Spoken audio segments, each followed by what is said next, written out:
welcome to a brand new episode of the Cine-Files Live here on the Cine-Files YouTube channel. This is our monthly live show that we do here on the channel in lieu of an episode breaking down movies. And today we are going to be talking about the legacy, the history, the artistic footprint, the films, the art, the music, all the stuff that encapsulates the late, great David Lynch, who passed away in January, just a few days ago here in 2025. I am John Rocha, one of the co-hosts here of the Cine-Files, joined as always by my co-host Steve Morris, film director, writer, producer, and co-host of the podcast. How are you, Steve? How are things? I don't know. Things seem real weird for me right now. I've been spending a lot of time with a bunch of movies that I don't know, either I'm discovering the secret of the universe or I've just gone entirely insane. It's definitely one or the other. I'm not sure which one. And what do you mean by that? Do you mean you've been catching up on the David Lynch oeuvre, shall we say, and trying to get a little more knowledge on his stuff? That is exactly what I've been doing. I've watched several films, and we'll obviously discuss them as we go through his career. Yeah. And he's a hard one for me to reckon with. We'll just start right there. It's tough. Yeah. Even after having spent extended time with him, you still find yourself a little bit kind of trying to figure out where you stand on him and his work. Is that correct? Absolutely. Well, and I would also say, I don't think David Lynch wants you to watch one of his movies and go, oh yeah, I got it. Yeah. Totally cool.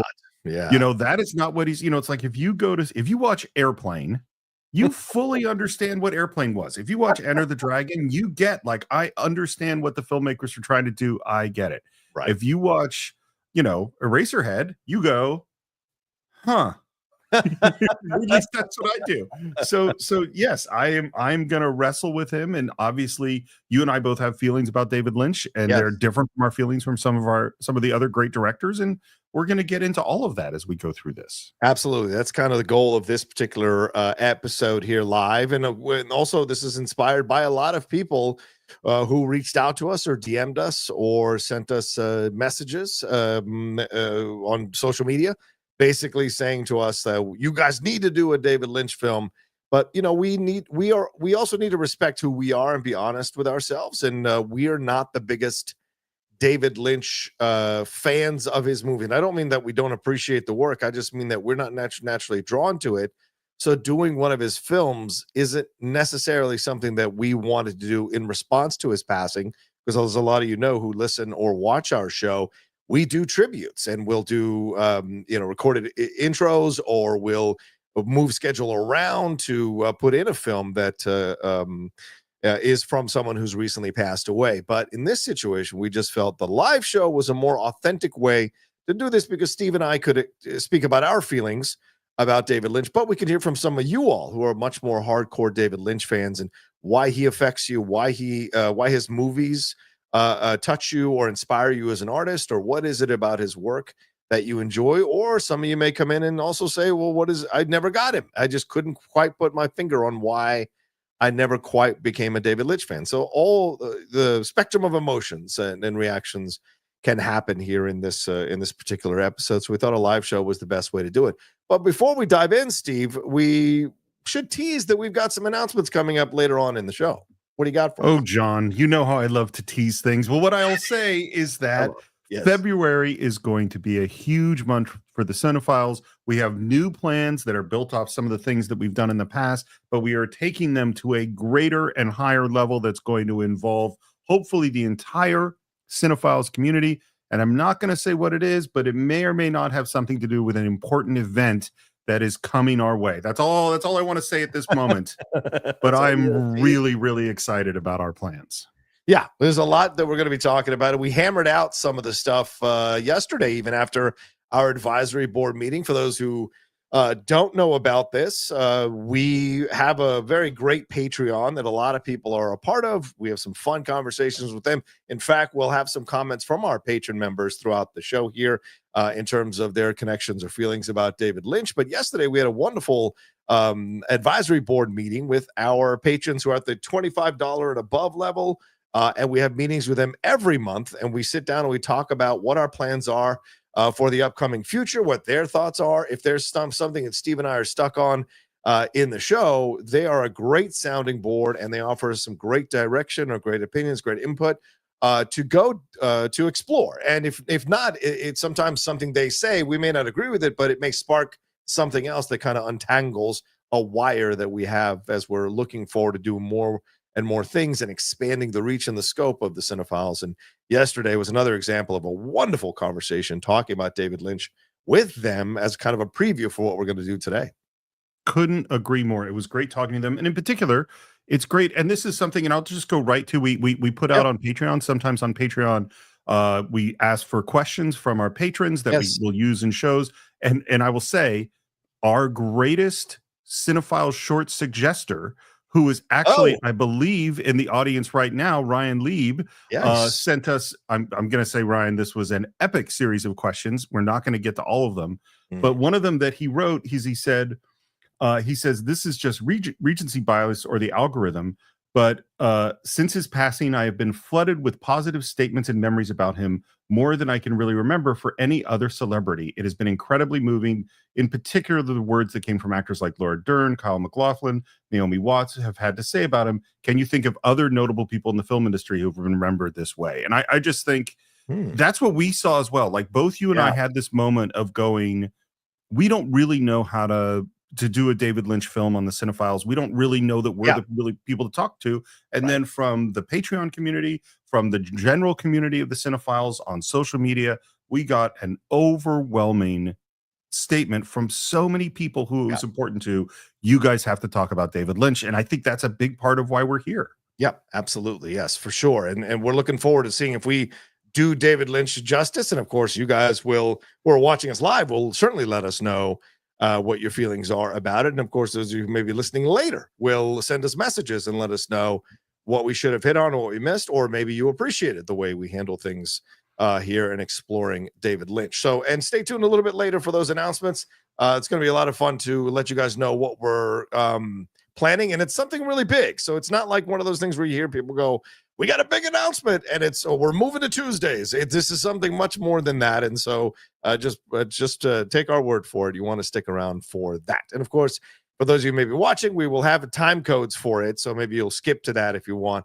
If you're impatient and you can't wait to hear our announcements, you'll swing back to the David Lynch conversation. So, but Steve, let's talk about this. You know, the show, we always ask, how did you come to film? I guess I should start off the bat here by asking you, how did you come to David Lynch, this incredibly interesting filmmaker who really has left a hell of a footprint with 1, 2, 3, 4, 5, 6, 7, 8, 9, 10, 11 films and 4 TV shows, two of which are the biggest, one of which, is the biggest note, which is Twin Peaks. But what an incredible footprint and impression he has left. So what was your first interaction with David Lynch? When did you hear about him, and what was the first movie you watched? I'm going to say that I came to David Lynch 3 times. So, and the reason I say it this way is that I didn't really understand. I didn't really come to David Lynch until number 3. So number 1, I saw The Elephant Man, loved it, thought it was an amazing movie, and went, oh wow, didn't hear the name David Lynch. I was probably 12 or 13 when I saw it. I was very moved by it. It was very powerful. It was a really good movie. Then as a science fiction person, I saw Dune. I had read the books. I was super excited. And then I saw Dune. Still didn't really, I wasn't a cinephile then. I didn't look at the names of directors. I was just like, here's Dune. And it was kind of okay. It was interesting. And Sting was in this weird little bikini outfit. And it was Dune was Dune. And then, so that's twice. I've now seen 2 David Lynch movies without really knowing the name David Lynch. Although I think Elephant Man is a beautiful, beautiful film. Yes. And then I'm in my dorm at Bowles Hall at Berkeley, my freshman year, and I'm in the lounge, and someone says, dude, we got to watch this movie. And they put on Blue Velvet. And Blue Velvet is where I discovered David Lynch. Okay. You know what I mean? Yeah. Like, for me, that's where I went, what the hell is this? Who made this movie? This is this guy named David Lynch. And then, of course, I went back, and the next thing I watched was Eraserhead. And now I was like, and then I went back and watched Elephant Man. And then I went back and watched Dune. And then I was like, okay, what the fuck is this? This is a completely different thing. Wow, that's fascinating. Yeah, I think I might have this a little bit of the same path in terms of the beginning, because I remember seeing Elephant Man when I was a young person. But it was a movie that affected me very deeply. It emotionally messed me up because of the performance and that scene. I am a man, not an animal. If there's something about that scene that spoke to me as a young kid, because when you've been bullied, when you've been beat up, when you've been called names, when you've been kind of persecuted in growing up, that scene can speak to you. That idea of being surrounded by people who see you as an other, who look at you as something ugly, or look at you as something that's not like as cool as them, or as great as them, or as good looking as them. It can affect you. And so I just remember that moment staying with me, even as a young kid who'd been bullied. That scene, watching that scene just kind of destroyed me. And the performance, and it was the beginning of my love of Anthony Hopkins, which started with 78 or 79's Magic, the one where he's with the ventriloquist doll. And so those were the beginnings. So I had no idea who David Lynch was. I just know the movie, right? I knew John Hurt because of Alien. But I didn't know who David Lynch was.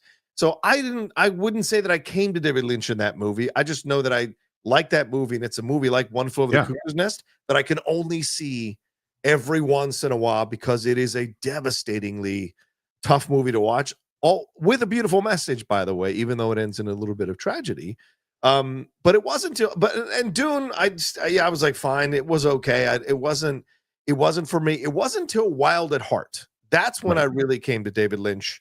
When he released that in 1990, I remember renting that. Maybe the later that, or next year, I guess 1991, the year after, I rented it and watched it, and I was just immediately transfixed by that movie, for Nicolas Cage, for Laura Dern, the madness of the film, and everything that it showed. And so for me, that's when I got into it. I wasn't a Twin Peaks person, although I enjoyed Julie Cruz as a singer in that Falling song. It just never quite grabbed me, but it was Wild at Heart that eventually got me across the line.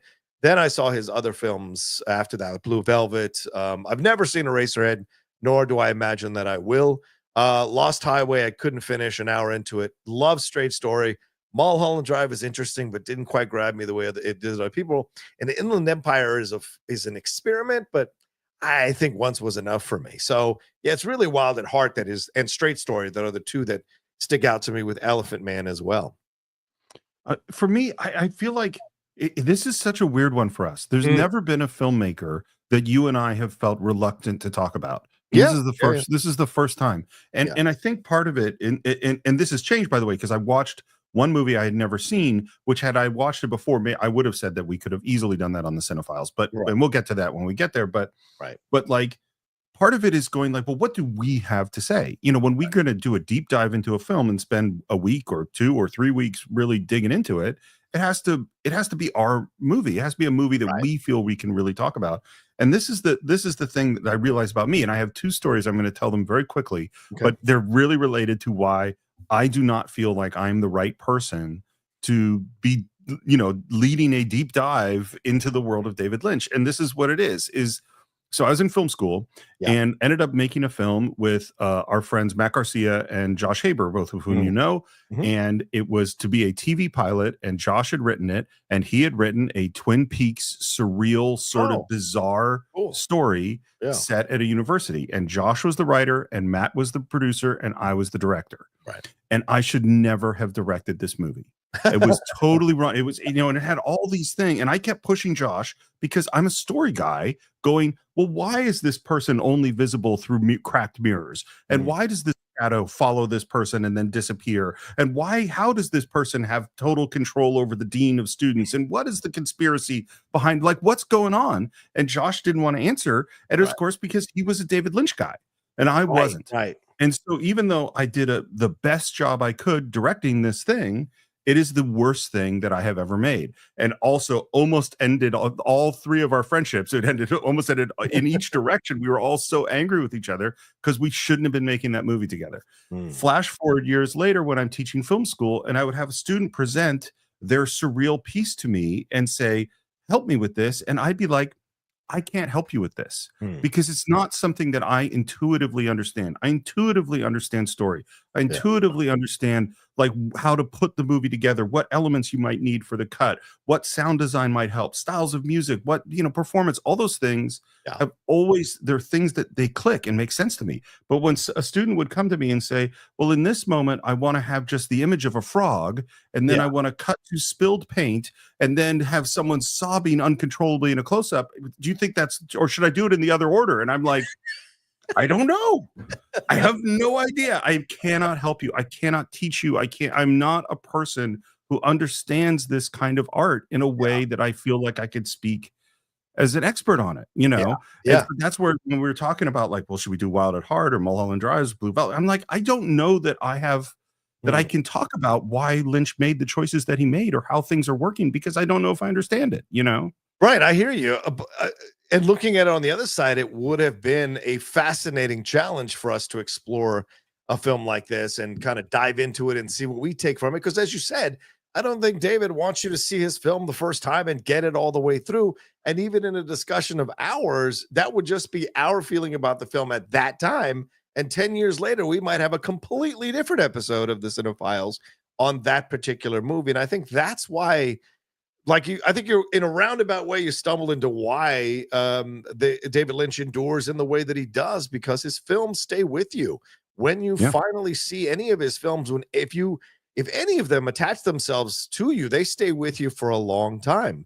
I mean, the way he plays with these motifs, these dreamlike sequences throughout most of his films, the way he addresses some of the grotesque physicalities and what have you, the body horror of Eraserhead, or what you see in the design of the Elephant Man. Even though in the end we do appreciate and value the beauty inside of who he is, you can't deny that the look is meant to have an effect, that is designed to have an effect on the viewer initially. And we see that throughout, even Dennis Hopper, who's not disfigured in any way, but him grabbing that mask and screaming so deeply into it, in a way, he is disfiguring himself in that reaction. And we do see moments of violence. And so there is stuff like that throughout his movie. Even Robert Blake's look, the white with the stark appearance that he has in Lost Highway with the hair slicked back, all of that is meant to affect you as you watch his films, but it may affect you one way in your 20s versus your 40s and 50s.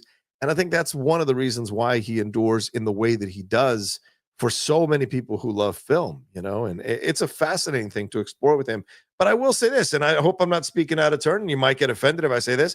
I think we should stop saying that we're the wrong people to do this, because we're doing it. So we're going to do our best with it. And we're going to have fun with it. And hopefully people who are Lynchian people will feel respected by it and will understand that we are not the big, like, super knowledgeable on Lynch, but we respect him and honor him enough to want to try to talk about him in a way from our own honest perspectives on David Lynch. So I want to jump into a little bit of his background. Steve, is there anything you want to say before we jump into it? Nope. Go for it. I'm ready. Let's do it. All right. So David Lynch, let's bring him up here because I want to make sure you guys can look at his pretty face while we do this. He was born David Keith Lynch on January 20th of 1946. 1946, right after the war, Steve, World War II. He's been called a visionary. He was acclaimed for his films because they were distinguished by their surrealistic and experimental qualities. His career spanned more than 5 decades. He won the Golden Lion for Lifetime Achievement at the Venice Film Festival in 2006. He got an Honorary Academy Award 2019. By the way, he was nominated for 4 Academy Awards, including 3 times for Best Picture for Elephant Man. 3 times for Best Director for Elephant Man, Mulholland Drive, and Blue Velvet, and then nominated for Adapted Screenplay for Elephant Man. His romantic crime drama Wild at Heart, the one I love, received the Palme d'Or at the Cannes Film Festival as well. His Twin Peaks series, he received 5 Primetime Emmy Award nominations, including Outstanding Director and Outstanding Writer for that series. And it's a fascinating series for a lot of people, for sure. And also, another thing that's interesting about him is that he also did painting. He studied to be a painter initially before finding his way into filmmaking. He also wrote a number of books. He wrote an autobiography, I think that came out in 2011, that people can explore and read, but also did voiceover work on the Cleveland Show, which some of you may not know. Yes, the Cleveland Show, the animated Cleveland Show. He had a great, interesting arc in Louie, and then recently, of course, playing John Ford in The Fabelmans, which was a a film that Steven Spielberg released recently that I think was nominated for Best Picture as well. And another element of him is that he was a massive practitioner of transcendental meditation. He started his own a foundation to implement transcendental meditation, to promote it. He taught veterans. The foundation taught veterans, taught people who wanted to learn. There was a whole plan to do an $8 billion program that would spread transcendental meditation all over the world. And he did that every day. He said twice a day, 29 minutes each time. He would do it, and he never missed a day or worked his ass off not to miss a day. So fascinating stuff about this guy. He grew up in the Midwest. He did go around from different places and moved around because of his father's occupation. And he said he didn't have any trouble making friends. No matter what new city he went to, he had no trouble making friends. But he was always attracted to the cracks in suburbia, the cracks in suburban life. You would look at an awesome tree and see the sap rolling down. I would look at the bugs or the ants that were licking on the sap and go even deeper. So he was drawn from a young age to explore what was going on underneath the facade or the presentation of what you see initially, and see maybe the darker underbelly of it all. But I think also Straight Story is an interesting indication of the kind of desire he had for companionship, for friendship, for love, how he understood no matter how much of the darkness he shows you, in the end, it's because people have been abused and wanted love that you see the themes and the motifs that go on throughout his movie. So it's a fascinating thing to explore him. I really like that we're starting here just with his life, because I think there's things about his background that are 100% irrevocably linked to his filmmaking. Yeah. And one of them is just, you can't separate the America of the 50s that he grew up with from his films. You see it in Blue Velvet, you see it in Wild at Heart, you see it in Mulholland Drive, you see it in so many of his films. And I think in Straight Story of like the Midwest, the Americana, that sense of what it is to be part of the United States of America is so particularly post-war America. And that vision of the America is always contrasted with the underbelly and the surreal and the strange. But you got to start with that vision. The second thing about it is that he really is an artist. And I don't mean that I'm saying there are all sorts of directors who are artists. Obviously, directors are great artists. But he is, in terms of personality, he is a painter. He is a arty person. He sees the world as an artist. I watched the documentary David Lynch, The Art of Life.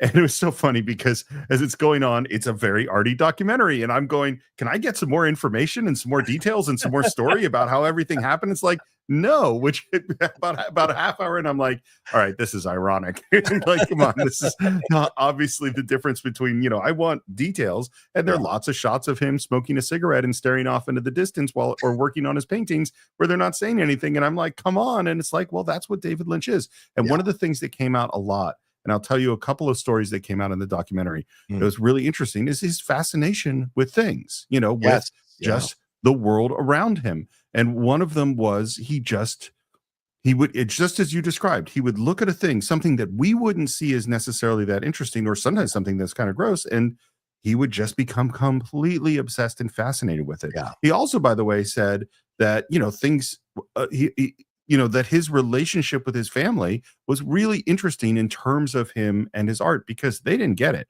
And one of the stories he told was that when he was in art school, and he was a painter, he had this basement and he stored a whole bunch of weird stuff that he had found that was like, maybe a dead rat or maybe something that was growing and they were in his basement, and he was kind of fascinated by looking at them. And his dad came over and he brings his more conservative dad down to the basement, super excited to show him this stuff.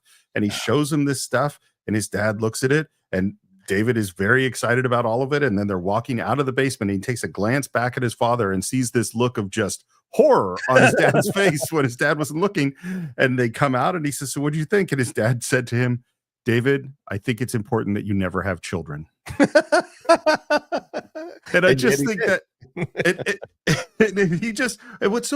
what's interesting to me about him is that didn't mess him up. You know what I mean? He was interested in what he was interested in. And he was the amount of effort and labor and dedication This guy, you know, whether you're talking about his films or his paintings or everything else, he put everything into what he was doing because he passionately believed in the art he was trying to create. And all of that, I think, comes from this background, growing up in the 50s, in the world he grew up with, and then the world of art that he entered into, you know? It's a great point. You know, he had a quote about the 1950s. That's one of the motifs going throughout some of his films. He said, "It was a fantastic decade in a lot of ways.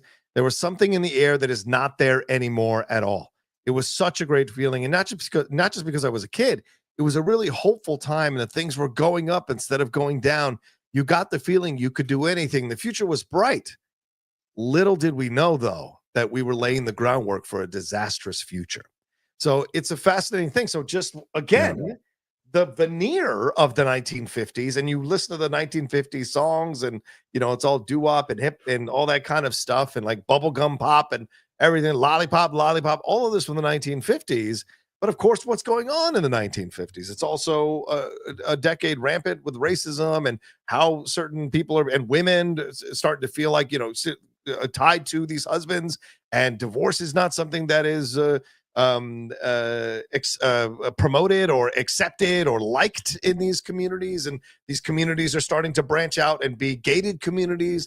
They're judging who can move in and who can move out. So although the veneer is this really clean, upwardly happy place, there's much more going on underneath the surface. And again, that is what you, as I alluded to, and you just alluded to, the idea that he liked and he was drawn to, looking to see what was beneath this, the ugly underbelly that was going on underneath the surface of all of this stuff, you know? And so, and you're right. I think this is the thing about David Lynch that is fascinating when you do a little bit of exploration on him. He is a battering ram of what he's going to do.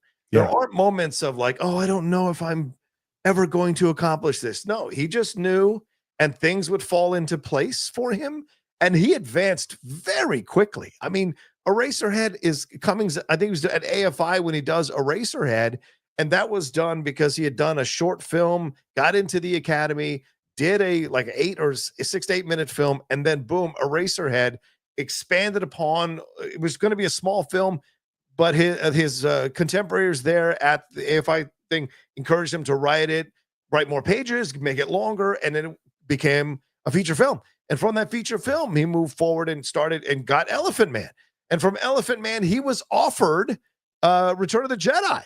And he turned it down and instead went and did Dune for De Laurentiis there, which you would argue is a colossal misstep. But his logic was, you started this trilogy. You should finish this trilogy, George, not me. So we could have had David Lynch's Return of the Jedi. I mean, just think about that, Steve.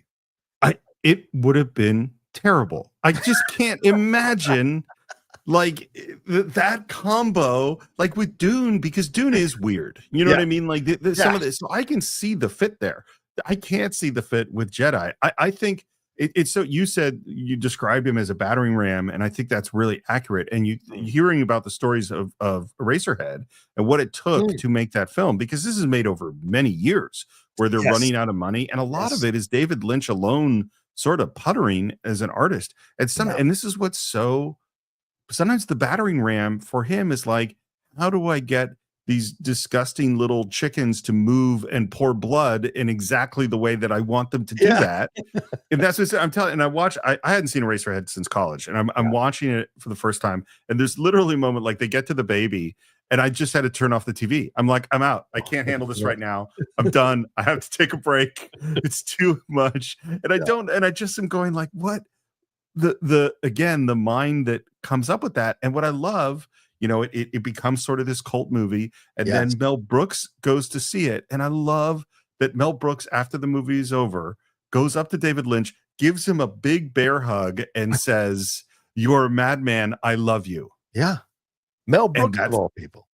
Well, and Mel Brooks is the producer of Elephant Man. That's why Elephant Man happens. And I just that whole idea that Mel Brooks is the producer of Elephant Man, and that he picks. I mean, we just did a Mel Brooks produced film, and that was directed by David Cronenberg. That's The Fly. So two of the directors that Mel Brooks picks are David Lynch and David Cronenberg, two out there guys that Mel Brooks supports. I just love that. Yeah, and that's the thing that I find always fascinating when people want to denigrate certain decades. Like people want to say, "Oh, 80s, what was going on in the 80s?" Well, the 80s were happening, and yes, we had the John Hughes films, and we had the rom-coms and the dirty, sexy, or the dirty teen sex comedies and whatever.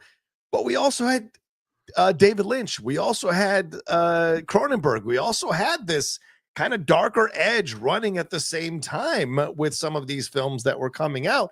You just had to go find them. You had to explore and go find them. And I think those are the directors who are laying the groundwork for the independent film movement. I think a lot of those people like Tarantino and Soderbergh, all those people are watching those films and being inspired by them to find their voices in the 1990s and make their films, Steve. I absolutely think that's true. And I also think, and this is, I'll say it again and again, is there needs to be a place for people to make weird shit that other people don't understand, or people to get into offensive, difficult areas that make people uncomfortable. It's not, and you don't have to like it. You can go, it's funny. We had my mom joined us for the advisory board meeting yesterday and mentioned going to see Blue Velvet. And I think she, in her very delicate way, said that pushed me. That was difficult for me. And it's like, sometimes it is. Sometimes you're going to go, that is not to my taste, but that's okay, because that inspires other people in other ways to make other art that is great. Yeah. And certainly Lynch fits into that category. And I think that's why so many people had wonderful comments to make about him afterwards who were inspired by him. I mentioned the Cleveland show.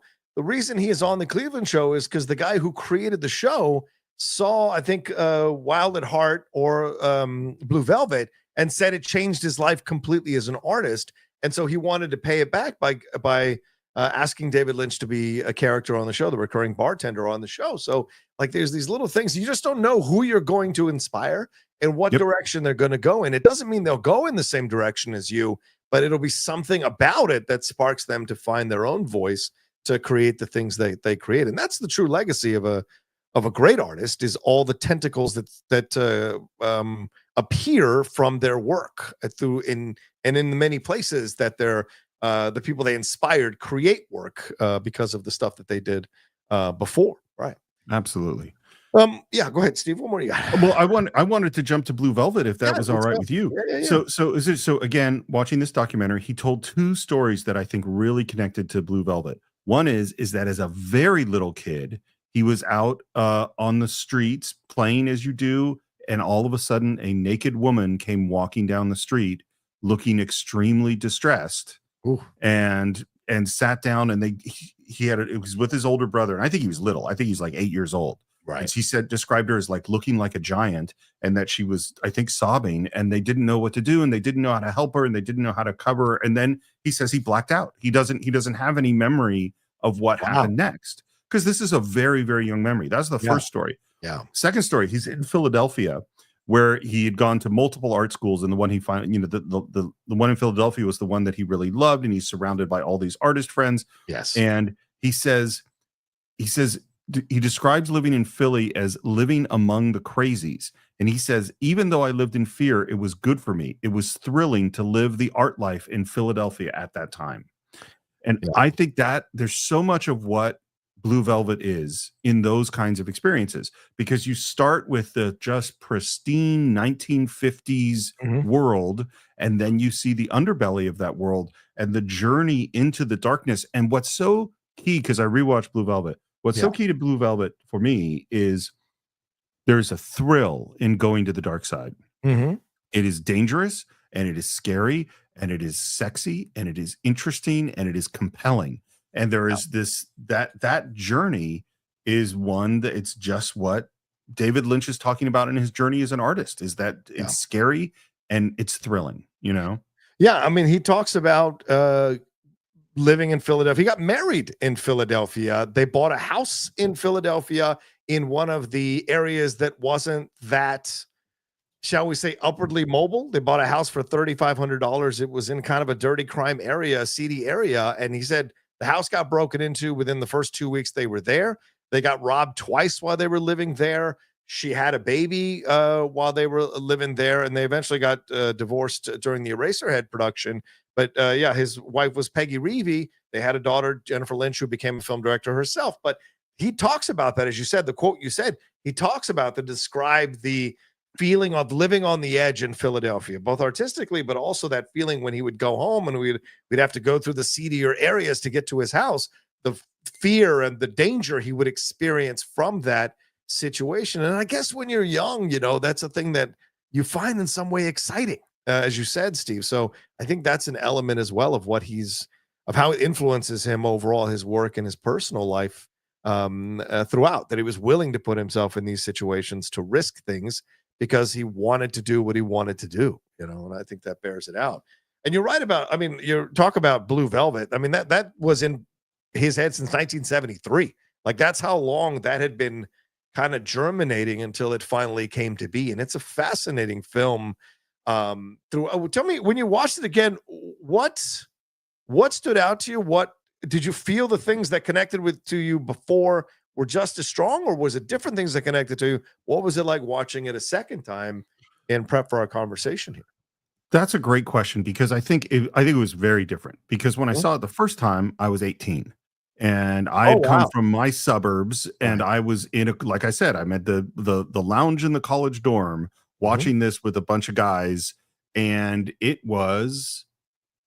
I was pretty naive. I was pretty sheltered kid in a lot of ways. And so the experience of watching it then was very much the experience of Kyle MacLachlan and Laura Dern's characters of, we're sheltered suburban kids, who are then brought into the world of crazy. Yeah. Watching it today, I've been to the world of crazy. You know what I mean? Like, I've been around a lot more stuff. And in particular, the world of the artist, most of the time when your friends are all actors and writers and artists and stuff, they can't afford to live in nice locations. They're living in some loft across the tracks where there are people doing drugs on the street and stuff like that. So I spent after that 18 and growing up, I spent a lot of time in kind of areas that were a little bit dingier, where there was a little more scary stuff going on. And so in that sense, it was less of the veneer of 50s Americana above the underbelly of crime and stuff like that, because I don't believe in that veneer quite as much as I did,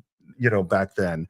But it was much more, I was much more drawn to the Isabella Rossellini character, who was amazing in the film, and just the complexity of pain and loss and fear and desire and desperation and being trapped and all of those things and those choices that she makes, which as an 18-year-old, I was like, why is this woman doing these things? This is terrible. Like, why are you doing this? As a grown-up going, yeah, people are fucking crazy. And when they're in terrible situations, people do all sorts of things because that is what they need to do at that moment. So I'd say my reaction was very different. Yeah. Roger Ebert, when the film came out, was one of the critics who really didn't like what happened to Isabella Rossellini's character. His quote, he said, Rossellini is, quote, asked to do things in this film that require real nerve. She is degraded, slapped around, humiliated, and undressed in front of the camera. But Rossellini has always defended the film. And by the way, she had a relationship with David Lynch for 5 years. She said, quote, I was an adult. I was 31 or 32. I chose to play the character. I think my character was the first time we did an abused woman, a portrait of an abused woman, but also she camouflaged herself behind what she was asked to be, which was sexy and beautiful and singing, and she obeys the order and is also victimized by it. That's the complexity of Blue Velvet, but also the great talent of David Lynch. I thought he did a fantastic film. I love Blue Velvet. So yeah, there have been people, and I remember even back then, people were complaining, some of the critics, because their critics were much more vociferous in their desire to destroy films than they are nowadays.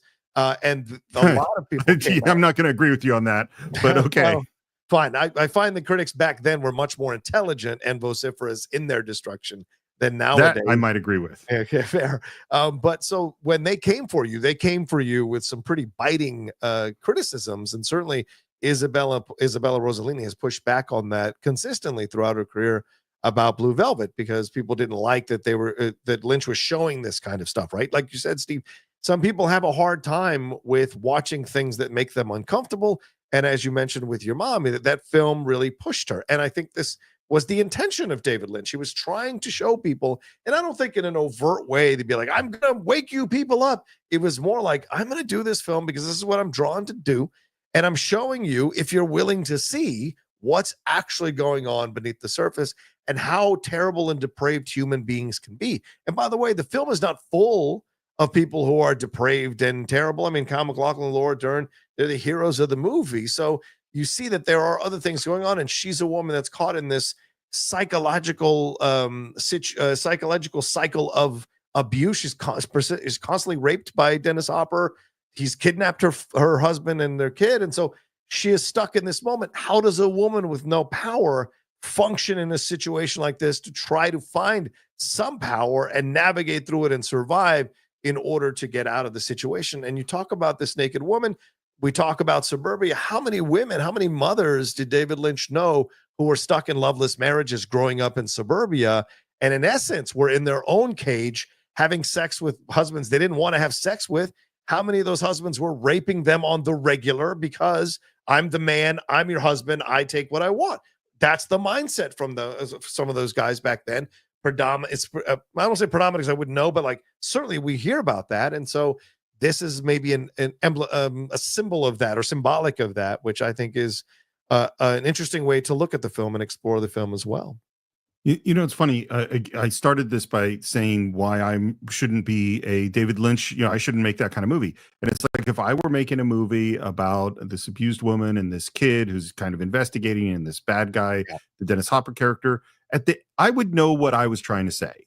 And at the end, so would you if I made that movie. Sure. Yeah. And that's not what David Lynch is trying to do. I don't even think I can say that David Lynch was trying to say something.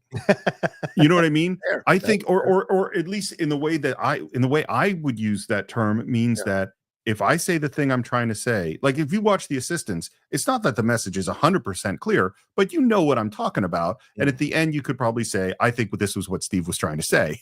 You know what I mean? Whereas David Lynch, that's not how he operates. He doesn't want a wide swath of agreement at the end about what the movie meant. He wants people to be talking about what the movie meant and arguing and being disagreeing. Or I don't even know. I don't even want to put that much into his mouth because I don't really know that that's the case. You know what I mean? Right. Yeah. Because they find an ear, right? That's how they start the whole thing, is the ear, right? Oh, yeah. So absolutely. To me, I look at it because, I look at things symbolically. It's like he wants you to listen. He wants you to hear what he's trying to say in this movie about abused women in our society, especially the women he grew up with. And someone said this in the comment section here. Ryan Leap. He says, hey, he had a thing about, quote, a woman in trouble. Yeah, for sure. I mean, we saw that throughout his movies. Absolutely. By the way, Pauline. So go ahead. Yeah. Oh, no, you finish, and then I got a question from one of our patrons. Pauline Kael praised Lynch after this movie because this movie, Blue Velvet, won the National Society of Film Critics Award for Best Film. Pauline Kael praised Lynch as a, quote, genius naif. I hope I'm saying that right. I don't know that word. And said that he might turn out to be the first populist surrealist. She described him as a Frank Capra of dream logic. And she quoted a moviegoer as saying, maybe I'm sick, but I want to see that movie again after coming out of Blue Velvet. Wow. Fascinating. Yeah. What a great review. So this is another question from one of our patrons. And again, patreon.com/the Cine-Files. And it's a great way to get your voice heard in some of these episodes. Yeah. This is from Bo's Fam, who says, lots of people talk about the darkness in Lynch's work, and that's certainly warranted, but I wish more folks would talk about the hope evident in so much of his work. In Lynch's story, there is real power in love, forgiveness, friendship, and even the simple goodness of coffee and donuts. As Sandy says in Blue Velvet, there's trouble till the robins come, but the robins do come. What do you think about that, John? I think that's a great point. And that's the time, sometimes you can get caught. How can we say this? There are film people who are snobby about their love of movies. There is film snobbery, right? And especially those ones who claim to be more intelligent about film and they grab on to things like David Lynch, directors like David Lynch, and they'll hold them as champions of he's exposing the truth you don't want to see, or he's blah, blah, blah. But they don't want to give him credit for also defaulting all the way back to what you see in all the Disney films. This feeling of hope, this feeling of being able to overcome these things. Look at Straight Story. I mean, Straight Story is as non-lynching a film as you can see, if you want to use that adjective, but it's still surreal in its own way in how he's telling the story of the brothers and but at the end it's about healing and repairing and forgiveness. And I think throughout all the movies all end with this feeling of hope for sure that it can be different, that you can fix things, that a happy ending is possible, right? And so that is the stuff that gets lost, and especially when you listen to some film snobs and film people who get a little arrogant about their analysis of films, like they want to wash over that rather than actually give it its due because they want to focus on more of the darker stuff because they think it's cool, as opposed to actually understanding what he's trying to say. And I think that Robbins line is a great example of that, because they do always come in his movies. Even in Twin Peaks, they came in. Twin Peaks is about, I think, the darkest thing he's ever made, and the Robbins still come. So I'm debating whether or not I want to talk about Straight Story and I want to talk about Twin Peaks. Which one do you want to start with? Twin Peaks is next chronologically, so let's get into this thing. Go ahead. I remember when I was in college, Twin Peaks started happening. I think I was a senior because it's like 90, 91, something like that. Yes, yeah, 90. And I remember people started talking about it, and we didn't have streaming, we didn't have DVRs. You had to get home and tape stuff, and there was someone who had taped the first 4 episodes. It was like, you guys had to come over, and so it was a whole bunch of theater kids all in this person's house watching this thing. Sorry, and there was so much fun in the weirdness, I would say, watching scenes where people are, speaking backwards and all that stuff. Yeah. But in the end, for me, and this is maybe where I kind of split out of David Lynch, was like, I need a story. Like, in the end, and you know what? And I'll tell you here, I have a very strange theory for you, which is I do not think that there is the TV show Lost without Twin Peaks. I think there's a lot of shows that don't happen without Twin Peaks. Great point, Steve. Yeah. And I think, and this is the thing, is that the movement of Lost is one that I really don't like. I love the first season of Lost. I don't want to turn this into a discussion of Lost, but my thing about Lost was I remember having this moment in the second season where they kept every week they're introducing another weird thing. And I went, oh, they don't know what they're doing. This doesn't mean anything. We're never going to get to an answer of all this stuff. And I'm a person who needs, and I don't need an answer, but I need the filmmakers to, like it all to fit together in a certain way. And Twin Peaks is the first time I had the experience where I was like, okay, this is all really neat. This is all really interesting and weird. Yeah. But I don't know what's here. I don't get it. And so that's sort of where I start to pull away from David Lynch, I think that's fair, but I also think there was from doing the research here, there was a lot of stuff that went on behind the scenes. Oh yeah. That kind of caused that situation to occur with Twin Peaks because it's ABC, right? And it's ABC, it's primetime. It's one of the broadcast networks, right? And so they initially liked the idea of Twin Peaks because certainly this is what the beginning of the independent film movement. People's tastes are changing. You want more of the realism mixed in with the fantastical in some of the content. And so here comes Twin Peaks, and it is gangbusters in the first season. What is it? It said Lynch directed 2 of the first season, 7 episodes. He carefully chose the other episodes' directions. He appeared in the show to kind of keep himself close to the whole thing as FBI agent Gordon Cole. And the first season was a success with high ratings in the US and in many other countries. But the second season of 22 episodes went into production. ABC executives believed that the public interest in the show was declining. So they insisted that Lynch and Frost reveal the identity of Laura's killer prematurely, which Lynch begrudgingly agreed to do. And he called it one of his biggest professional regrets because he had a different story and pace that he wanted to tell. But ABC was like forcing them to do this thing. And then they moved the show to Saturday, and it was canceled after a ratings dropped. Lynch said he disliked the direction that writers and directors took in the later episodes, and he came back to direct the final episode, and he ended it with a cliffhanger like season 1, but saying that's not the ending, that's the ending that people were stuck with. So he clearly wasn't happy with how the second season went about as well. So maybe what you're complaining about would have been solved, or you're offering a criticism about, would have been solved if David Lynch had been allowed to do the season he wanted to do.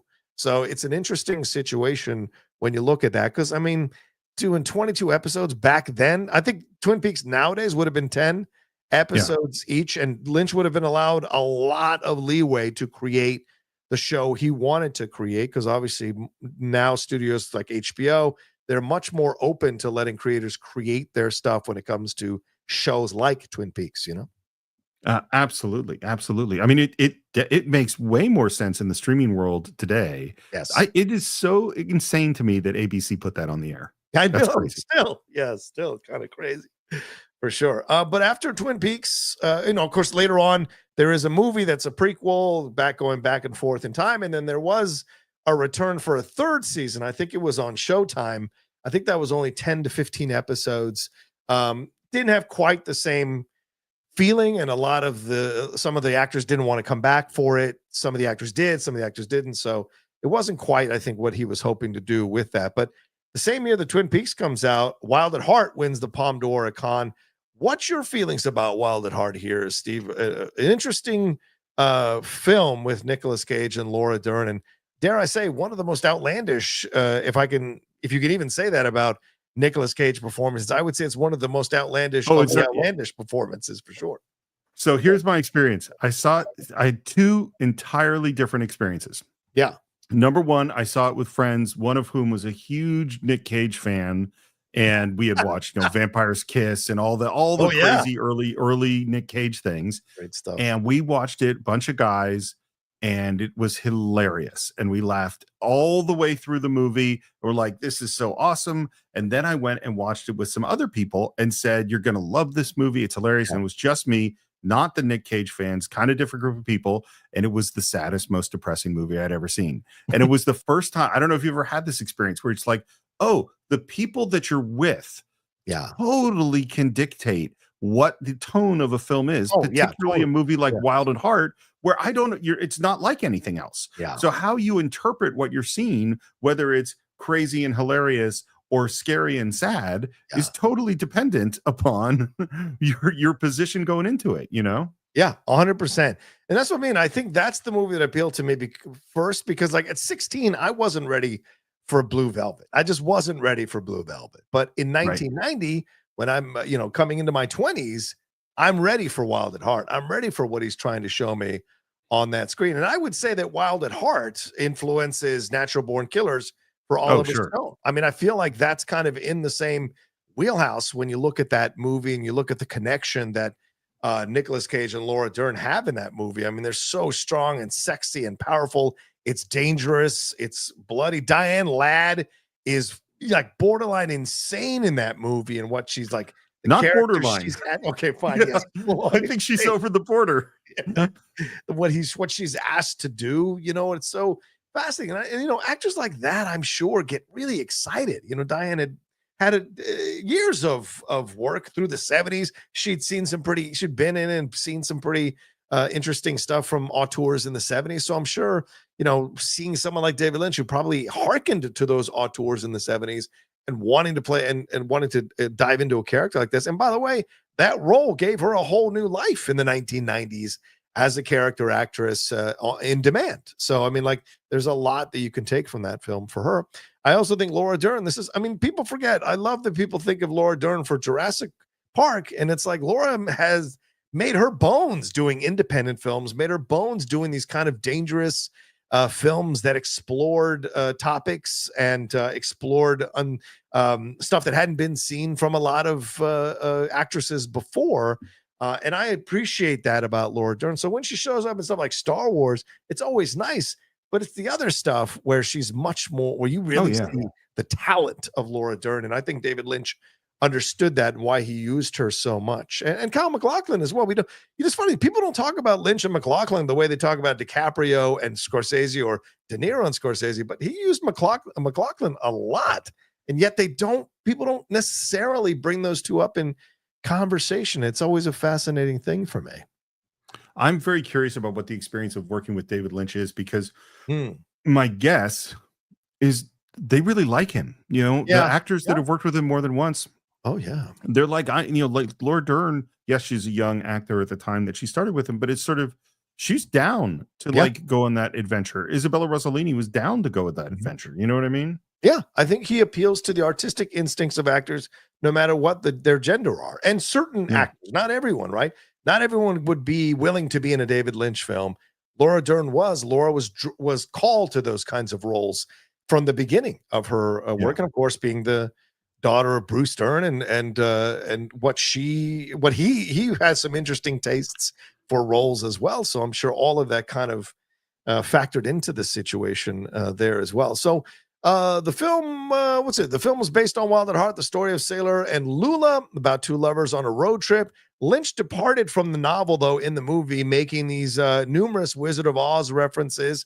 Again, the idea of the illusion and the mask and who's behind, the wizard, that kind of stuff. But as I said, it did win the Palme d'Or, but it was booed at the Cannes Film Festival when it won.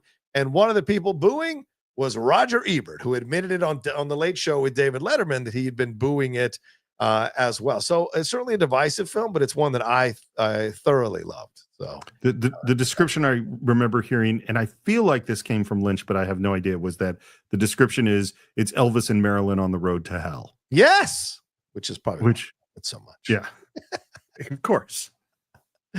All right. Do you want to move on? Did you see Twin Peaks Fire Walk with Me? Do we need to? I did not.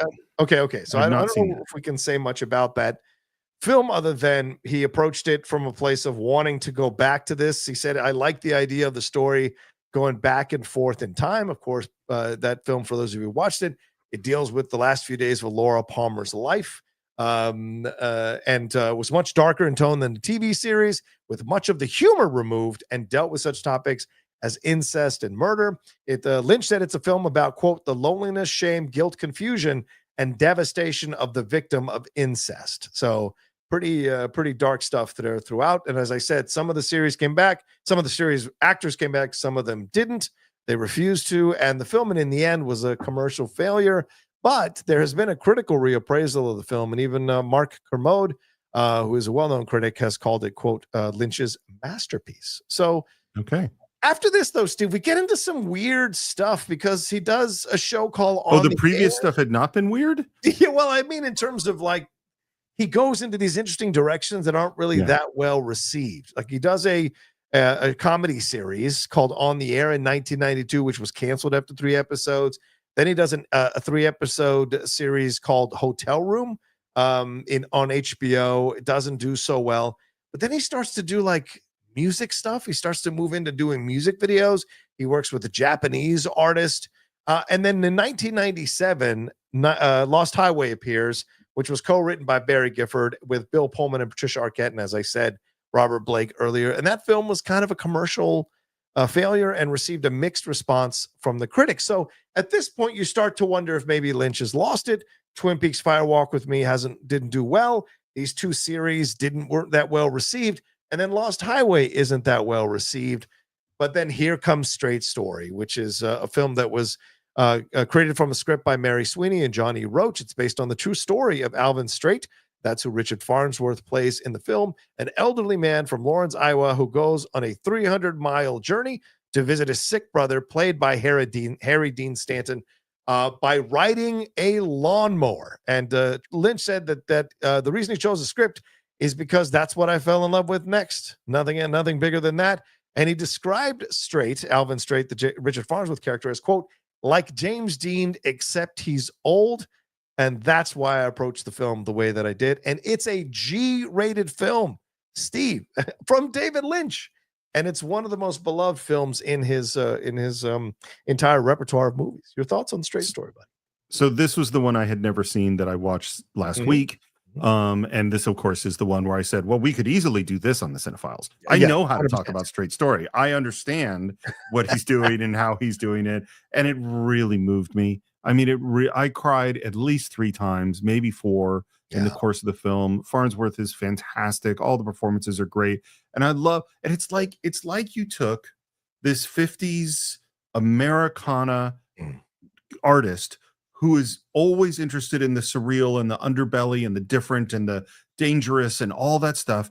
And you pulled all the darkness away. Yeah. And you just said, let's look at these people that he grew up with, this World War II generation, and what they feel and how they're dealing with this trauma and family values and all this stuff. And it just was so simple and so honest and so perfectly crafted. And this is why it's like and it's funny, one of the other questions from Ryan, who I know is listening, which I'm not going to bring up the whole question, but was really about the, like our tastes in art versus craft.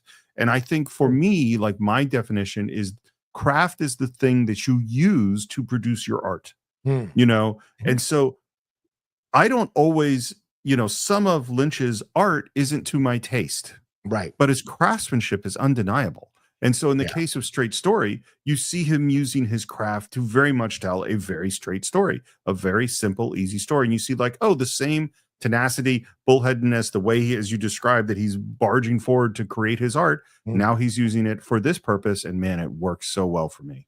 Yeah, Janet Maslin of the New York Times said, quote, somehow it took David Lynch to lead audiences past the ultimate frontier into a G-rated parable of spirituality and decency seen from the unfashionable vantage point of old age.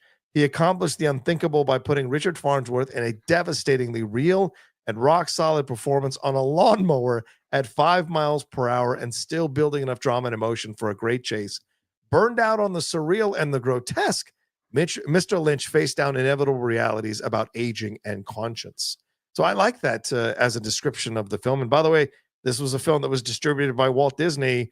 Peter Schneider, who was the studio president at the time, saw it at Cannes and immediately bought the distribution rights for the movie. So Disney in business with David Lynch. Who would have thought that in 1990 to see it all those years later now for Straight Story? It's pretty surprising. I love it. And it's something I say, there's so much of this industry that tries to go like, oh, you're a science fiction person. Oh, you're a comedy person. Oh, you do this kind of thing. It's like, no, artists are craftsmen, and we actually are capable of applying that craftsmanship to a bunch of different stuff. And David Lynch was no exception. Yeah, absolutely. Yeah, Straight Story I think it's probably my second favorite film of his. And there's so much about it, and I've spoken about it for years. Like I saw it just randomly because, again, as we said, I wasn't the biggest David Lynch guy overall, and so when I saw this and it was like two old guys, I love films about old people that are like good, well made, and so I was like, I'm going to watch this thing, and I fell in love with it. Immediately fell in love with it, and always recommend it to people to watch. So I'm very happy you watched it and enjoyed it, and I hope anyone who's listening or watching us now who hasn't seen it gives it a chance. It is not like, oh, it's G-rated, it's not going to be that interesting. It's actually quite interesting and very moving, especially for those who might be getting older, or some of you old rebels who might be getting older. There's something in that film for you, I think, as well. All right, so then we move into this period in the 2000s where he does Mulholland Drive. Some of you may not know this, but this was originally supposed to be another relationship with him and ABC for a series. This was supposed to be a 2-hour pilot for the series Mulholland Drive, but there were disputes with ABC executives, who could have seen that coming, over content and running time, which is what led the project to be shelved indefinitely. But Lynch was able to get $7 million from production company Studio Canal there in France, and he completed the pilot as a film. It's a non-linear surrealist tale of Hollywood's dark side with Naomi Watts, Laura Herring, and Justin Theroux. It did well at the box office, was a critical success. As I mentioned, it got Lynch a Best Director nomination. He was also he won Best Director at Cannes in 2001 and Best Director from the New York Film Critics Association. By the way, he tied for the one at Cannes with Joel Cohen for The Man Who Wasn't There. Another damn good film of the Coen brothers. We will be chronicling the Coen brothers in a little bit this year for our season of. So this film, Steve, was named the best film of the 21st century in a BBC poll of 177 film critics from 36 countries. I am shocked that this film was named that. I will never agree with that, but it's an interesting film. So what are your thoughts on Mulholland Drive? Haven't seen it recently. So it's very recently. It's like a few hours ago that I saw it. So yes, it's very recent. Those film critics are wrong. Let's start with that statement. I agree with that. Here's the thing. So I'm watching the movie, and it was slow, and I was frustrated with it.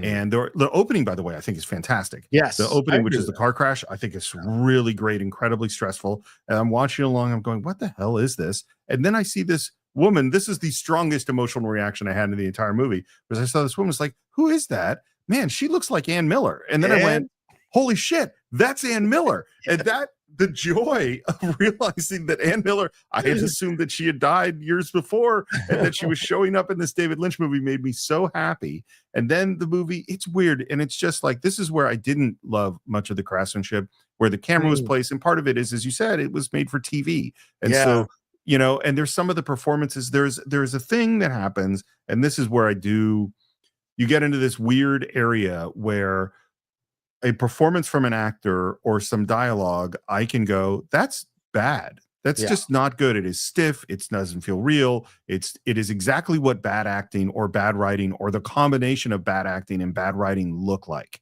Yeah. And but people who know they're watching a weird movie go, no, it's supposed to be like that. It's just weird. And I'm kind of like, no, this is bad. This is not, and I had that feeling multiple times watching Mulholland Drive. Yeah. There are scenes in it that are really interesting, and frankly, it was, strangely enough, where it was weirdest was where I kind of liked it the most. Oh, yeah. You know, the scene in the diner that's scary where they go out to the alley and we don't know what's going on, and this thing appears. I was like, oh, that totally worked. Yeah. Some of the, you know, when you go to the weird club in the middle of the Silencio or whatever, some of that stuff I thought was very, very interesting. But then but then there was stunning where I'm just kind of like, oh, what is this? I mean, this is just, you know, a bunch of weird stuff. And then it got to the end, and I won't spoil the end for anybody, but the end genuinely made me go, huh, I have to think about what this means. And that thought in my brain, and then my brain started interpreting, what could this ending mean? It could mean this. It could be symbolic of the veneer of Hollywood, and that Hollywood looks so beautiful at the surface, and then but it has no memory, and it forgets who you are, and then people are changing identities. I was thinking about all that stuff, and I was going, motherfucker. But this is again, I'm going to say both. Maybe that is why David Lynch is a great filmmaker, because I did have that moment at the end. But B, the long periods of time during which I was bored or didn't feel that the acting was good, for me, doesn't make up for that. The ending doesn't help all that stuff. Yeah. You know what I mean? Like, I don't forgive the bad acting, and I don't forgive like the stiff dialogue or the strange camera placements or the long, slow scenes that take just way too long in my mind. I don't forgive it, but I did have an experience at the end that I couldn't have had if I hadn't gone through all the other stuff. I don't know. Right. Well, what's fascinating too is that David Lynch he always refused to clear up the meaning of the movie or what's actually going on in the film, because a lot of people obviously have many theories of what that film is about because of all the dream sequences, right? And all the two main actresses playing two different roles throughout the film.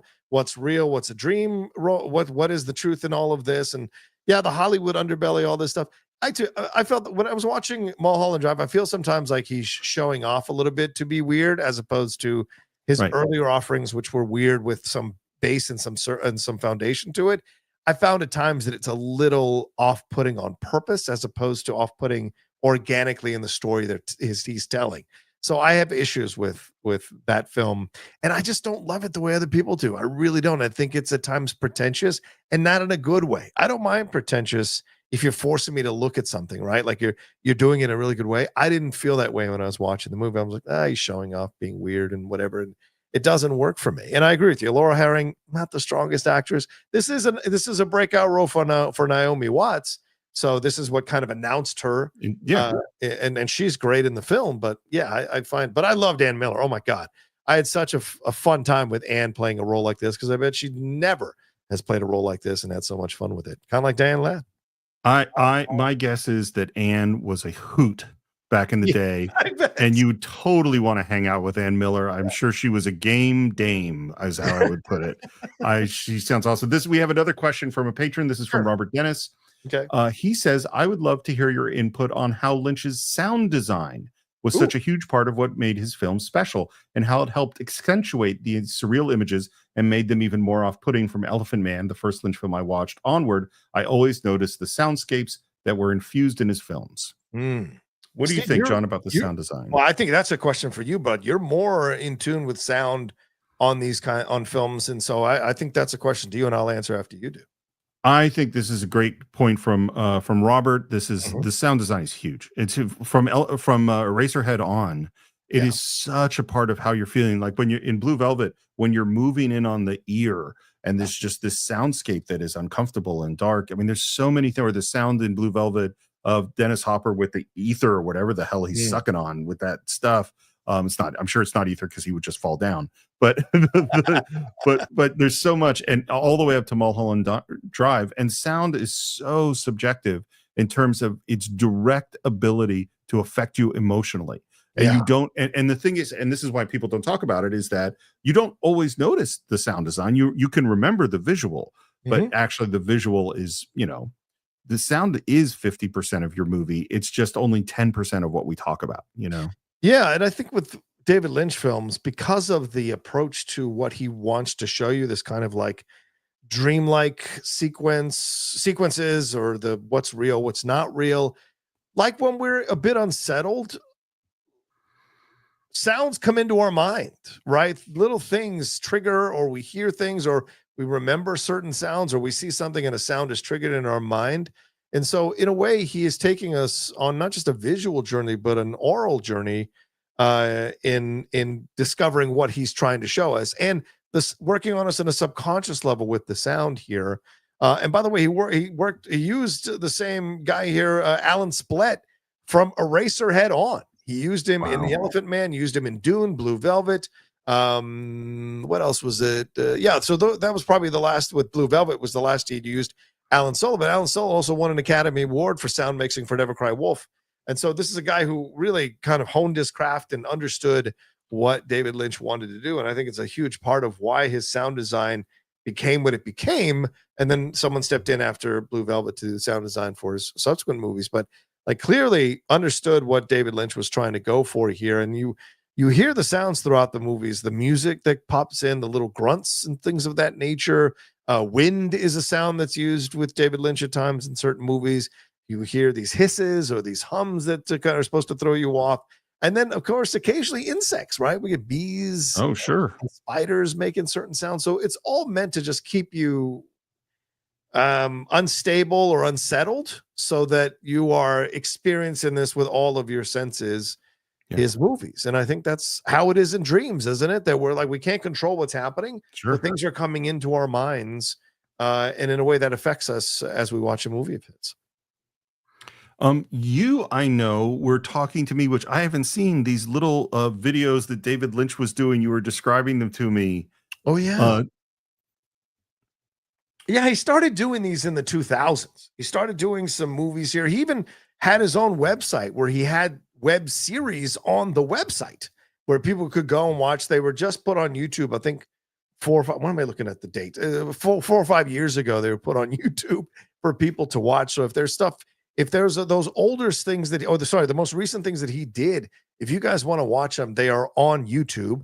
He did a weather report series for a while where every morning he would get up early, check the weather report, and you could watch David Lynch give you the weather. And so it was a way of kind of staying in people's minds and staying out there for people to see him working and whatever. And so those are fascinating. But I know but one of the things that struck me most recently is I saw him do this Netflix movie where he interrogates a monkey as like a detective, and he's asking him questions, and this monkey has supposedly committed a crime. And so it's a fascinating thing to watch the actor David Lynch in a black and white kind of French 1950s energy or vibe interrogating a monkey about a crime that has happened. So the fact that he was willing to put himself into these really interesting places and doing these interesting works, I think speaks volumes about David Lynch, the artist. He was always wanting to create, right? Even when the movies maybe weren't happening in quite the same way, because Inland Empire was the last one that was pretty long. It wasn't that well received. I mean, he was sitting out. I remember him sitting out on, I was in LA at the time. I remember him sitting out. You could drive past David Lynch sitting out on the corner next to a cow, a dummy of a cow with a sign for Inland Empire to get people to watch the movie. That's where he was at. But as he was becoming a little bit more of a homebody, he started creating things from the house and doing a website, doing all this stuff, and wanting people to watch his work that way. So I like that he still wanted to create all the way through to the final days of his life, you know. I am sort of, well, let me ask you this question, because I was just thinking about it. When you obviously were in a theater program, I was in a theater program. Did you do a lot of surrealism, like just, doing Beckett or Ionesco or those kinds of guys? No, I wasn't really drawn to it, but like I liked the stuff like mask work. I was a big fan of that kind of stuff. Modern dance, even and of course, Thrancing, Steve, as you well know, as you I do remember the Thrancing, of yeah, course. Yes. so I do at times find myself drawn to absurdist stuff or avant-garde stuff or maybe even Lynchian stuff. Um, but it's not my natural predilection for me as an artist. But when I do it, I'm always like having fun and enjoying it and where it's going, if it makes sense to me in some level. So yeah, that's my answer to your question. Why do you ask? Have you done No. this? Okay. Yeah. Oh, yes, absolutely. I was in the Berkeley theater department. They did all sorts of weird stuff. I acted in Ionesco. I acted in this weird biomechanical thing about Eastern Europe. I acted in a thing where for an act I sat blindfolded and made gestures for maybe 30 minutes on stage. And someone else was speaking Latin and someone else was speaking French or Hebrew, and that was what it was like. Yeah. And so I think part of I was just thinking of, I totally admire and love the artist who goes, you know what I'm going to do? I'm going to interrogate a monkey. You know what I'm going to do? I'm going to do the weather report. They're just following whatever artistic whims and watching his art, because in the documentary I watch, you see him painting a lot and seeing the intensity and the vision and to create these strange abstract images. I find fascinating. But I also am like, when I was making those hand gestures in this weird play, I was like, this is fucking stupid. Like, why am I doing this? This is not my thing. And so I am at once, as a supporter and believer in the arts, totally supportive of people following these visions. But as a person who, has my own work, this is not what I do. You know what I mean? Like, would never occur to me to do it. And most of the time it wouldn't occur to me to watch it either. I hear you. Well, I mean, it's the way we all have our different styles, and I think people might be in, look at Disney stuff and be in it and be like, this is the stupidest thing in the world. Why am I doing it? Because they're drawn to darker stuff or more outlandish stuff, and or not linear stuff. So it takes different tastes. You just got to get it right. Certainly David Lynch got it right to leave such a legacy with so many people who left beautiful tributes to him. Mentioned Kyle MacLachlan, but like Nicolas Cage, Laura Dern, Naomi Watts, Ray Wise wrote beautiful tributes to him as well. If you want to read Kyle MacLachlan's, he wrote tributes to him in the New York Times and GQ and his personal Instagram account. The Writers Guild of America announced that MacLachlan would posthumously give Lynch the Laurel Award for Screenwriting Achievement. Spielberg spoke about David Lynch appearing in The Fabelmans and said, "Here was one of my heroes, David Lynch playing one of my heroes, John Ford. The world is going to miss such an original and unique voice. His films have already stood the test of time, and they always will." Martin Scorsese said, in part, "He put images on the screen unlike anything that I or anybody else has ever seen. He made everything strange, uncanny, revelatory, and new." And tributes from other people poured in from Judd Apatow, Mel Brooks, Francis Ford Coppola, James Gunn, Ron Howard, Patton Oswalt, Pedro Pascal, Billy Corgan of the Smashing Pumpkins, Questlove, who currently has that Saturday Night Live documentary out on music, Ben Stiller, and critic Peter Bradshaw of The Guardian called Lynch the great American surrealist. And again, Steve, I say to you, 1, 2, 3, 4, 5, 6, 7, 8, 9, 10. Sorry, 10 movies. 10 movies. And leaving this much of a footprint. There are directors who do 30 movies, 50 movies, Steve, and don't have this much of a footprint. That speaks volumes of the legacy of David Lynch, I think. I think both in terms of him as a filmmaker and him as a icon, an artist that people admire and are drawn to. And it's funny. I have said multiple things of why this is not my guy. And I also want to say just as many things of why it's great that we have him, and we need more iconic or iconoclastic artists in our world. For sure. For sure. And if there's any legacy on the other side, the physical legacy he leaves, people, please don't smoke. I mean, he died from complications from emphysema because he'd been a lifelong smoker And when the fires happened in LA, he had inhaled some of that stuff and he died at his daughter's house. So please, people, if you're a smoker, don't do that, because I'm sure there was maybe one more film or one more TV show or one more interrogation of a monkey that we could have got from David Lynch if he had stuck around, for God's sakes, which would have been fun because he's great in I didn't like The Fabelmans, but that scene is damn good. So I loved seeing him as an actor because I quietly think he could have been one of our greatest actors as well. Not just the painting, not just the music, not just the film directing. I thought he was damn good as an actor as well. So a true artist in every sense of the word. Can you imagine, by the way, going to John Ford and showing him Eraserhead and then saying, listen, the guy who made this is going to play you. Get out of my office. Get out of my office. Yep. All right. Do we have any more comments before we get into announcements here? Because I think that's a good one. We talked about him for about an hour and 20 minutes, Steve. So is there any more? Well, should we do the Streamlabs if people had specific David Lynch things before we jump into that? I don't know if anybody sent anything. So 45 of you have been watching us so far, but I see one super chat, but I don't see any Streamlabs. Maybe that's my fault. I should have pushed. No, there've been a couple. Okay, good. Well, I know Wayne Edwards. Okay. Let me bring them up then. Let's take a look at these real quick. Okay. Yes. Okay, great. Ryan Lieb says, just wanted to say I appreciate you guys so much for doing this episode. And despite your reservations about Lynch, you are killing it with the research you have done and stories you are telling. If I can sneak in one more question, Heineken or Pabst Blue Ribbon? Oh my, PBR or Heineken? Steve? I mean, I'm not the biggest beer drinker, but I probably would go with the Heineken for me. What about you? I'd have to go with the Heineken. I can't do PBR. And I can't do the Beast either. Milwaukee's Best. No thanks. So I'd have to go Heineken. I've always enjoyed a Heineken for sure. There you go.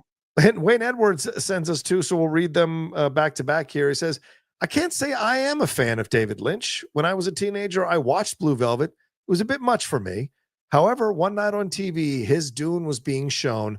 I was taken by how weird it was, and I read the book shortly thereafter. Well, there you go.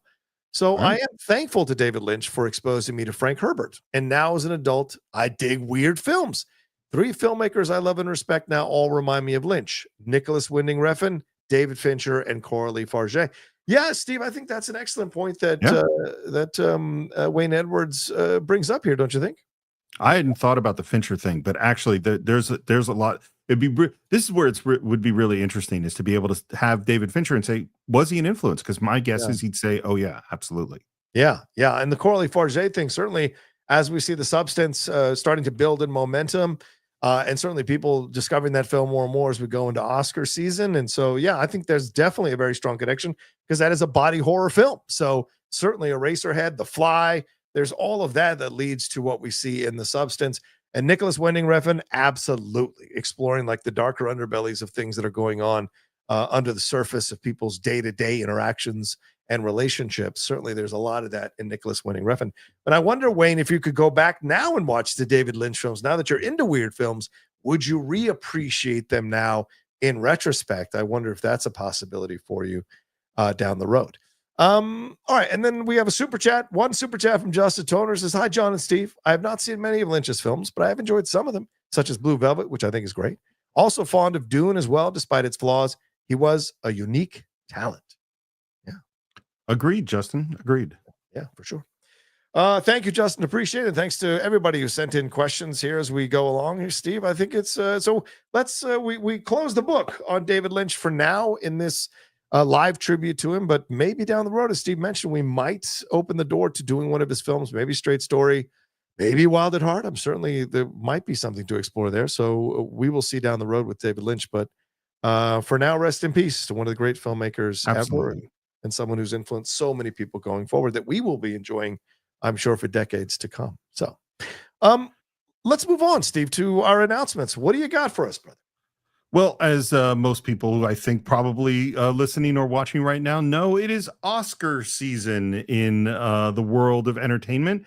And we have covered the best pictures in the last few years, and we have done a sometimes uneven job of getting those reviews done before the actual Oscars aired. This year, we will definitely get all the Oscars reviewed before it airs, but that is not all, because what we have been thinking about a lot is, it's funny. The subject of Siskel and Ebert has come up multiple times. And John, do you remember watching the episodes if we pick the Oscars?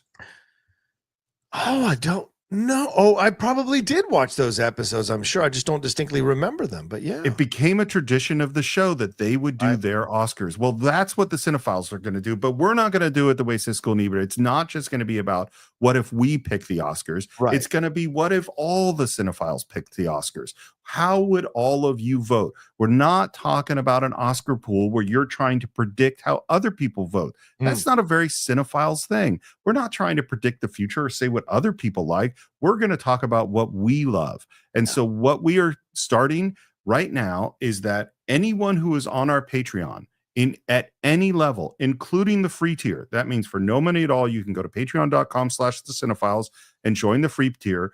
On Monday, we will be releasing our Oscar ballot, which means that all of you will be able to pick your choice for Best Picture, your choice for Best Actress, your choice for Best Score. We'll be able to go through the entire list and make your choice. You'll even be able to write in another choice if you feel that the best movie of the year was snubbed, or the best performance of the year was snubbed, or there was a song that you'd really like to vote for. You can add that song. And on the day before the Oscars, which I believe is Saturday, March 2nd, is that correct? It would probably be a Sunday, I would imagine, right? Well, the day before that. Okay, sorry. Yes. So on the day before the Oscars, we will be right here, possibly wearing beautiful tuxedos. I don't know. And we are going to have our own Oscar ceremony. And on our Oscar ceremony, on the Cine-Files Award, we are going to not just say the winners, but we're actually going to tell you what we've always wanted to know in other Oscar campaigns, which is, what were the percentages? How many votes did everything get? Yeah. What was the second place, the third place? How close was the competition? And because John and I are not required by any laws or statutes to be objective, we're actually going to tell our opinions. So while the things that we wanted to win might not win, you're going to hear our thoughts about it.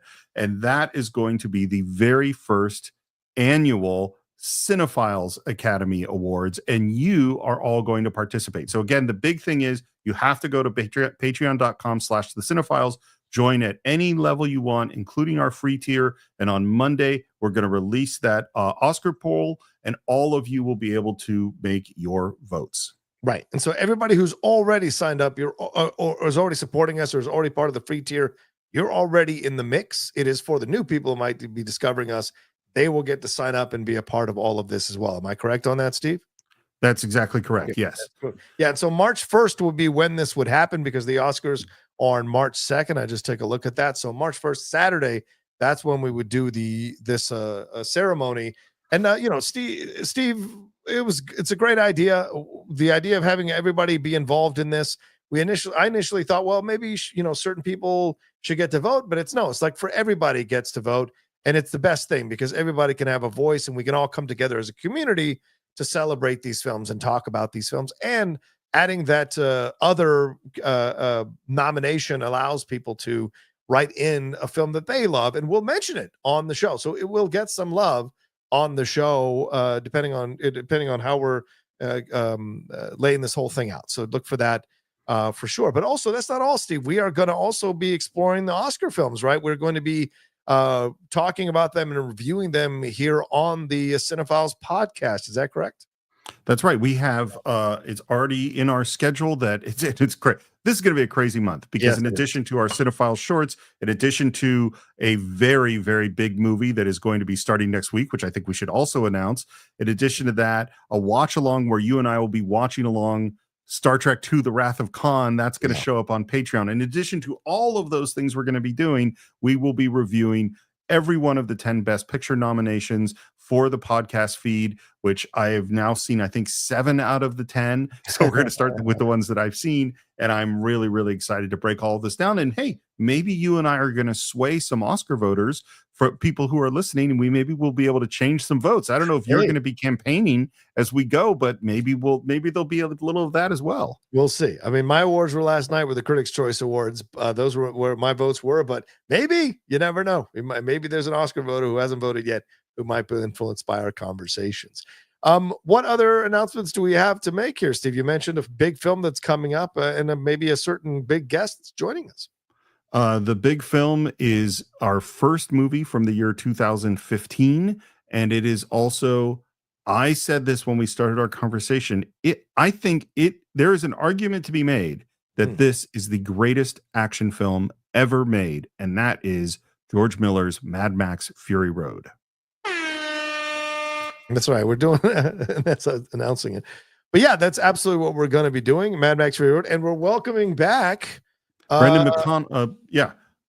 Brendan McConnell. I thought you were setting me up. I couldn't quite tell, so I went for it. We're welcoming back Brendan McDonald, who is the producer of WTF. He joined us for Total Recall over the summer, and he was such a fantastic guest that we knew this was a huge film for him. We have already recorded 2 episodes, and Brendan is fantastic, as we knew he would be, and the conversation has been great. Yeah, this is right now it's a 2-part. We've done 2 parts, as Steve said.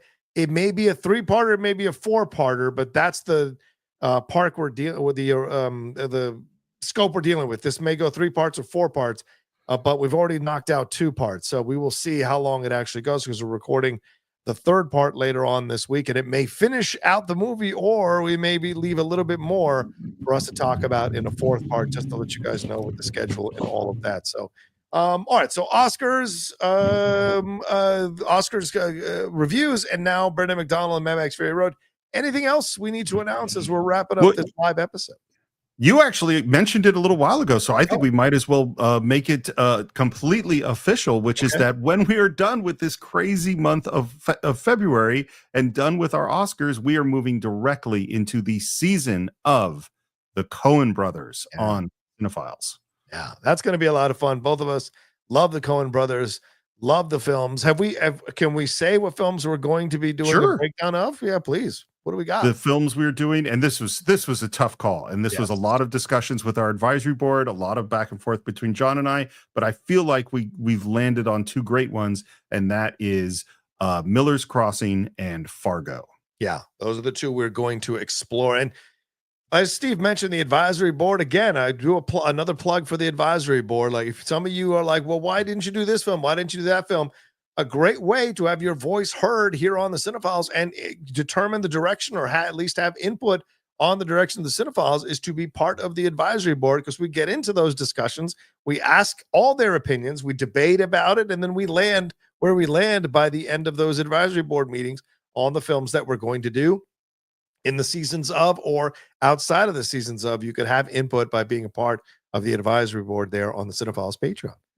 And we even have at least one advisory board member I know making comments in our feed. I will not mention their name in case they want to remain anonymous, but we are very, very grateful for the opinions of this particular board member. Absolutely. Absolutely. All right. Anything more here as we wrap up, my friend?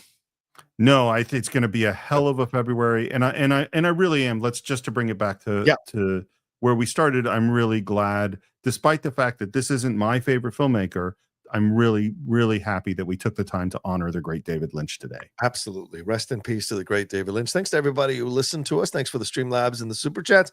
Thanks for everyone who was leaving comments throughout. It was a very lively chat. We appreciate it madly. And thanks to all of you who've listened to this episode, who couldn't join us live. You've listened to this episode. Let us know what your thoughts are on David Lynch. You can email us, or you can DM us, or some of you like to respond to us on Facebook.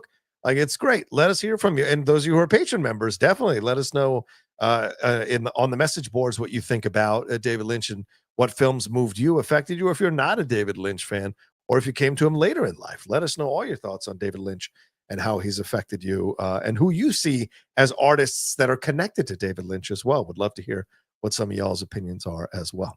All right, let's wrap it up there. Steve, what do we normally say to these people as we wrap up here?